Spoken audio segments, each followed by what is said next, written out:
Bom, explicando aqui como que funciona o nosso projetinho. A gente tem um computador na nuvem hospedando o banco de dados e também hospedando o nosso site. Ele é hospedado com IS por conta que ele é feito com C Sharp, né, .NET. E a princípio nós temos ele configurado. O script do banco também será entregue em anexo, mas nós temos algumas tabelas nesse banco. A gente tem uma tabela sobre as caixas de remédio, que é essa daqui, que a gente mostra o status da caixa de remédio e de qual paciente ela pertence. Nós temos também uma tabela de FCM token, que tem a ver com os tokens que a gente pode utilizar na aplicação para ele mandar aquelas notificações. Isso é feito dinamicamente, mas a gente armazena os tokens nessa tabela aqui. A gente também tem uma tabela de leitura que mostra o dia da semana que o remédio foi tomado e a hora que esse remédio foi pego, o dia também, e qual paciente que tomou o remédio. E por fim, nós temos a tabela paciente. Na tabela paciente, nós temos o nome dos pacientes e seus respectivos IDs. Agora, aqui no projeto, nós temos um projeto de aplicativo de celular. Esse projeto ele é o projeto para todas as plataformas e aqui especificamente para Android. Então, nós desenvolvemos nele as partes em comum e as partes específicas fica nesse outro projetinho aqui da solução. Aqui é a parte web e aqui é a parte onde fica o banco de dados. Então, no C Sharp a gente usa o Entity Framework, que ele mapeia diretamente as informações do banco através de classes. Então ele pega todas as tabelas e transforma em classe para a gente, isso já fica automaticamente.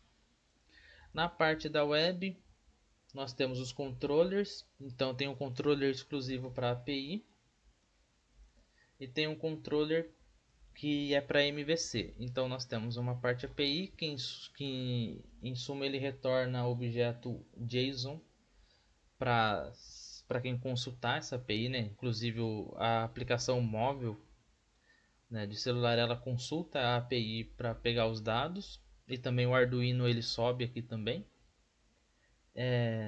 As APIs elas têm as suas formas de comunicação, né, seja com GET ou com POST. Então, para o Arduino, nós fizemos com GET, tem essas duas, ou ele envia a informação diretamente do dia, ou ele sobe as informações da caixinha. Então, vou falar essa última aqui sobre enviar a informação da caixa, que é a mais atual do nosso projeto. Quando o Arduino dispara e chama essa API, ele busca o ID do paciente, ele verifica se esse paciente existe na base ou não. No caso, se ele não existir, ele estoura uma exceção e não continua. Caso existe, ele vai buscar a caixa desse paciente. Se essa caixa não existe, ele cria uma caixa nova. E aqui ele verifica se algum dos dias passados aqui como parâmetro pelo Arduino for 0, significa que ele tomou algum remédio. E por final de contas ele salva a caixa. E aqui, se a caixa já existe, né, ou seja, entrando nesse else desse if, nós vemos aqui, ele vai no banco de dados e vê se o domingo está como true e se o que o Arduino subiu é 0. Ou seja, se no domingo tem um remédio lá e o Arduino subiu como 0, significa que o paciente tomou o remédio do domingo. E assim ele segue para cada uma dos dias da semana.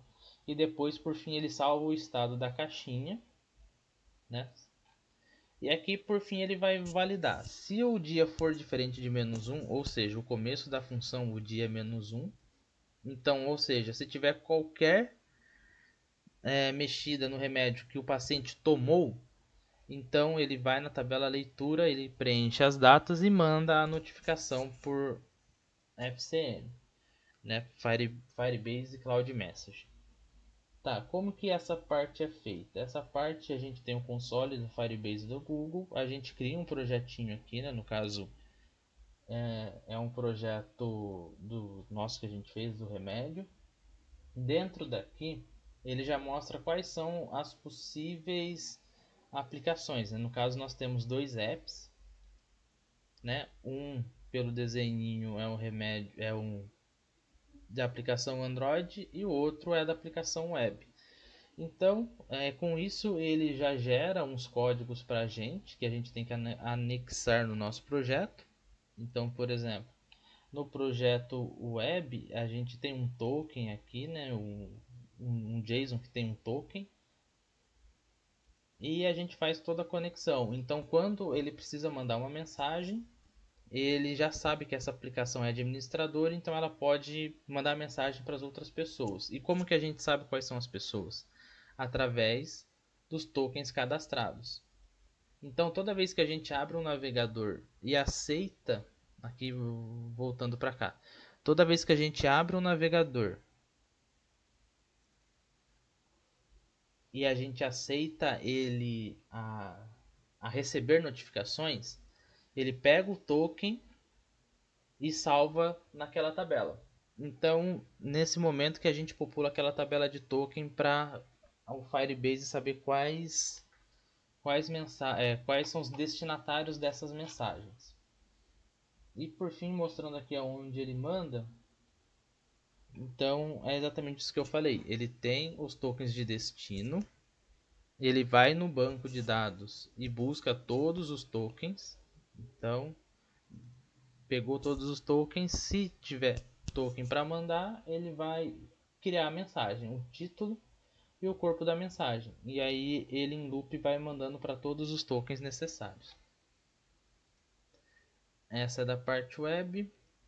Da parte mobile aqui não tem muito o que comentar, né? Ele tem uma página aqui, um formzinho feito com Xamarin, que é do próprio C Sharp.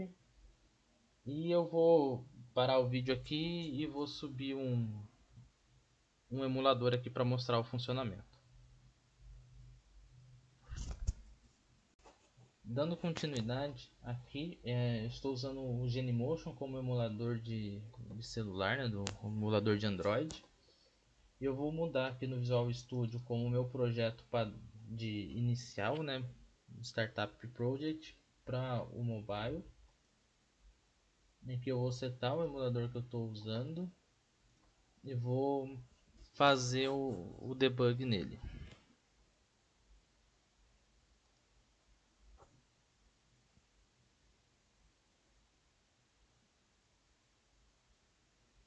Ele vai compilar. Um ponto importante, o aplicativo também tem notificações através desse arquivo Google Services JSON. Para esse arquivo no Firebase, mostrando aqui quando a gente cria um projeto, ele dá esse arquivo para a gente fazer o download. Então, por exemplo, aqui no aplicativo do celular, ele tem a opção para baixar o Google Services JSON. Então é assim que o celular ele se conecta, faz o download. E aqui, para adicionar no projeto web, ele tem todo passo a passo dependendo de como você vai utilizar, né? Então, no caso, a gente usou essa configuração assim e passou esses dados para lá. Na parte admin, na onde ele manda a mensagem, é através dessa parte aqui, ó. A gente tem o admin do Firebase e a gente gera a chave privada. E o que a gente está usando deixa eu ver aqui qual que a gente pode pegar como padrão, porque como ele não tem direto para C Sharp, mas pode utilizar essa daqui, ó. Ele pega um conteúdo de um JSON e ele seta o objeto dele interno. Então, no projeto da web, ele gera dessa forma.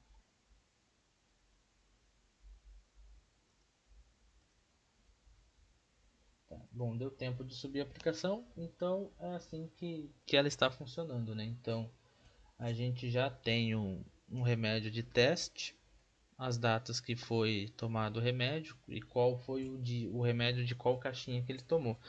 Aqui a gente pode clicar em atualizar, ele vai na API e busca essa informação. Bom, não acredito que seja isso.